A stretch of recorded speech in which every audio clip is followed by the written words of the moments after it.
ರೋಜಾ ಬಡಾವಣೆ ದರ್ಗಾಕ್ಕೆ ಹೊಂದಿಕೊಂಡಂಥ ಒಂದು ದಾರಿಯಲ್ಲೇ ಅತಿಕ್ರಮಣ ಮಾಡಿಕೊಂಡು ಈಗಲ್ಲಿ ಶಾಲೆ, ಕಲ್ಯಾಣ ಮಂಟಪ, ಲಾಡ್ಜು, ಮಸೀದಿ ಇದೆಲ್ಲ ಆಗಿದೆ. ಟೋಟಲ್ ಇದಕ್ಕೆ PID ನಂಬರ್ ಬೇರೆ ಕೊಟ್ಟಿದ್ದಾರೆ. ಆಮೇಲೆ ಕೋರ್ಟ್ ಆಜ್ಞೆ ಆದ ನಂತರ PID ನಂಬರನ್ನು ವಾಪಸ್ ತಗೊಳ್ತಾರೆ, ರದ್ದು ಮಾಡ್ತಾರೆ.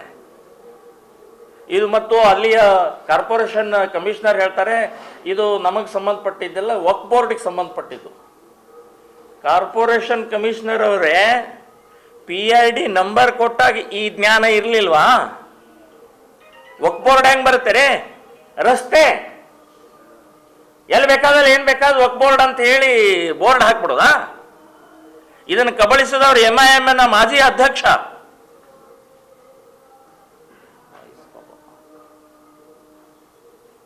ಸೊ ಇದು ರೆವಿನ್ಯೂಗೆ ಬರುತ್ತೆ, ನಮಗೇನು ಬರೋದಿಲ್ಲ ಅಂತ ಒಂದ್ಸಲ ಹೇಳೋದು, ವಕ್ಫ್ ಬೋರ್ಡಿಗೆ ಬರುತ್ತೆ ಅಂತ ಹೇಳಿ ಒಂದ್ಸಲ ಹೇಳೋದು.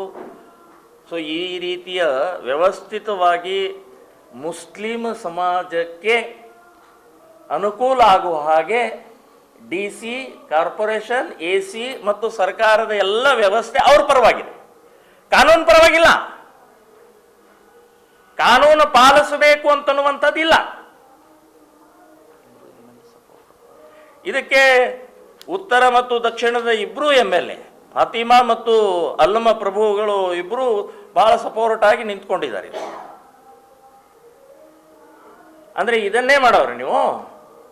ನಾಳೆ ನಿಮ್ಮ ಮನೇನು ಕೊಡ್ರಿ, ಅಲ್ಲಮ್ಮ ಪ್ರಭುಗಳೇ ನಿಮ್ಮ ಮನೆ ಜಾಗ, ನಿಮ್ಮ ತೋಟ ಗದ್ದೆ ಏನೇನಿದೆ ಎಲ್ಲ ಕೊಡ್ರಿ ವಕ್ಫ್ ಬೋರ್ಡ್ಗೆ ನೋಡೋಣ. ಯಾಕೆ ಸರ್ಕಾರಿ ಜಾಗನೇ ಬೇಕೇನು? ಬಡವರಿ ಜಾಗನೇ ಬೇಕೇನು?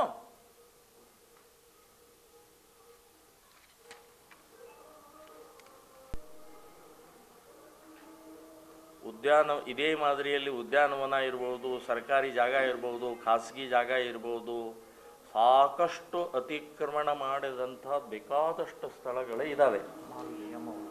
ಮಾಲ್ಗಳು ಮಾಡಿದ್ದಾರೆ, ಕಾಂಪ್ಲೆಕ್ಸ್ ಕಟ್ಟಿದ್ದಾರೆ, ಮಸೀದಿಗಳನ್ನು ಕಟ್ಟಿದ್ದಾರೆ, ಕಾಲೇಜ್ಗಳನ್ನು ಕಟ್ಟಿದ್ದಾರೆ. ಏನೂ ಕಾನೂನಿಲ್ಲ, ನಿಯಮ ಇಲ್ಲ, ಏನಿಲ್ಲ. ಯಾರ್ದೋ ಒತ್ತಡ, ಯಾರ್ದೋ ಶಿಫಾರಸು, ಓಟಿನ ಆಸೆಗೋಸ್ಕರ ಏನು ಬೇಕಾದ ಮಾಡ್ಬೋದು ಅಂತನ್ನುವಂಥದ್ದಿದೆ. ಇನ್ನು ಮೂರನೇದು ಮೈಬಾಜ್ ಮಸೀದಿ ಮಾರ್ಕೆಟ್ ಏರಿಯಾದಲ್ಲಿ ಇದ್ದಿದ್ದು, ಪಾರ್ಕಿಂಗ್ ಇಲ್ಲ, ಸೆಟ್ ಬ್ಯಾಕ್ ಇಲ್ಲ, ಇಲ್ಲಿ ಫುಟ್ಪಾತ್ ಅತಿಕ್ರಮಣ ಮಾಡ್ಕೊಂಡಿದ್ದಾರೆ. ಇದ್ರ ಬಗ್ಗೆ ಒಂದೇ ಒಂದು ಶಬ್ದ ಇಲ್ಲ. ನಾನು ಇದನ್ನು ಯಾಕೆ ಹೇಳ್ತಾ ಇದ್ದೀನಿ ಅಂತಂದರೆ, ಪೂಜ್ಯ ಸ್ವಾಮೀಜಿಯವರು ಇಲ್ಲೊಂದು ಶಾಖಾ ಮಠ ಒಂದು ಜಾಗ ತಗೊಂಡು, ಕಾರ್ಪೊರೇಷನ್ನ ಪರ್ಮಿಷನ್ ತಗೊಂಡು ಕಟ್ಟಡ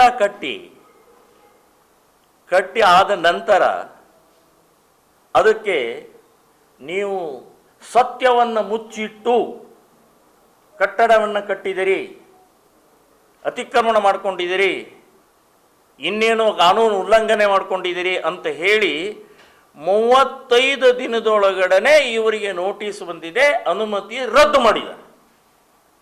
ಶಬಾಷ್ ಕಾರ್ಪೊರೇಷನ್ ಕಮಿಷನರ್ ಅವರೇ, ನಿಮಗೆ ಶಬಾಷ್ಗಿರಿ ಹೇಳಬೇಕು.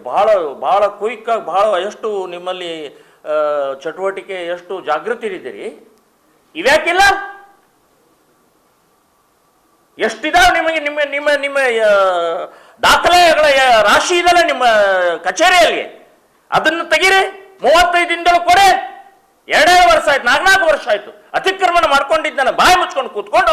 ಈಗ ಪೂಜ್ಯ ಸ್ವಾಮೀಜಿಯವರು ಶಾಖಾ ಮಠಕ್ಕೆ ಈಗ ಹೇಳಿ, ಸ್ವಾಮೀಜಿ ನೀವು ಹೇಳಿದ್ರಿ, ಈಗ ಅದು ಯಾವುದೋ ಒಂದು ವಿಹಾರದ್ದು ಅಂತ ಹೇಳಿದ್ರಲ್ಲ, ಈಗ ಮಠದ ಜಾಗದ ಸಂಬಂಧಪಟ್ಟಾಗ ರದ್ದು ಮಾಡಬೇಕು ಅಂತ ಹೇಳಿ ಅವರಿಗೆ ಇದು ಕೊಟ್ಟಿದ್ದಾರೆ. ಮಠದ ಜಾಗ, ಮಠಕ್ಕೆ ಶಾಖಾ ಮಠ ಅನುಮತಿ ರದ್ದು ಮಾಡಿದ್ದಾರೆ.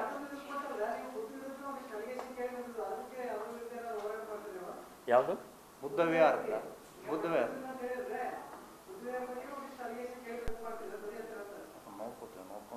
ಇಲ್ಲ, ನನಗೆ ಅದ್ರ ಬಗ್ಗೆ ಗೊತ್ತಿಲ್ಲ. ಅದೇನು ಮಾಹಿತಿ? Ring road, Sedam ring road, Rama Mandir to Sedam ring road, railway bridge ಲೆಫ್ಟಿಗಿದೆ.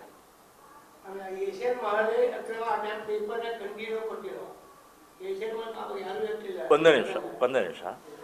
ಈಗ ಇವರ ಶಾಖಾ ಮಠದ 2 ಮೇಲ್ಗಡೆ ಅಂದರೆ ಮೊದಲನೇ ಅಂತಸ್ತಿನಲ್ಲಿ 2 ರೂಮ್ಗಳನ್ನು ಕಟ್ಟಿದ್ದಕ್ಕೆ ಆಬ್ಜೆಕ್ಷನ್ ಮಾಡ್ತಾ ಇದ್ದಾರೆ, ಅನಧಿಕೃತ ಅಂಥೇಳಿ. ನಾನು ಹೇಳೋದು, ಹಾಗಾದರೆ ಕಲಬುರಗಿಯಲ್ಲಿ ಅನುಮತಿ ತೋಳದೆ 3-4 ಮಹಡಿಗಳ ಕಟ್ಟಡ ಇಲ್ಲೇ ಇಲ್ವಾ? ಮಸೀದಿಯ ಮಿನಾರಿ ಎಷ್ಟು ಉದ್ದಿದೆ ಸ್ವಾಮಿ? ಮಸೀದಿಯ ಮಿನಾರ್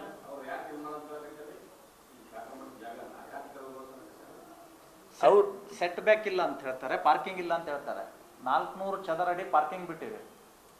ಮೇಲೆ 2 ರೂಮ್ ಎಕ್ಸ್ಟ್ರಾ ಕಟ್ಟಿದ್ದೀವಿ. G+3 93,000 ಪರ್ಮಿಷನ್ ಇದೆ.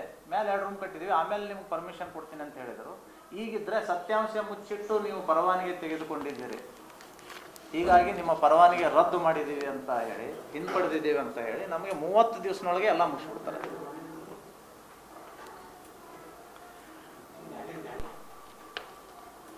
G+3ಗೆ ಪರ್ಮಿಷನ್ ಇದೆ.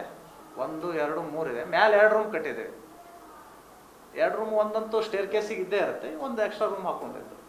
ಇದಕ್ಕೇನೆ ದ್ವೇಷದಿಂದ ಅನಾಮಧೇಯ ಯಾರೋ ಮಕಿಂದರ್ ಸಿಂಗ್ ತಂದೆ ಧನ್ ಸಿಂಗ್ ಕಲಬುರಗಿ, ಈ ವ್ಯಕ್ತಿಯ ದೂರಿನ ಮೇರೆಗೆ ಅವರು ನಮಗೆ ನೋಟಿಸ್ ಕೊಟ್ಟು ಅನುಮತಿ ರದ್ದುಪಡಿಸಿದ್ದಾರೆ.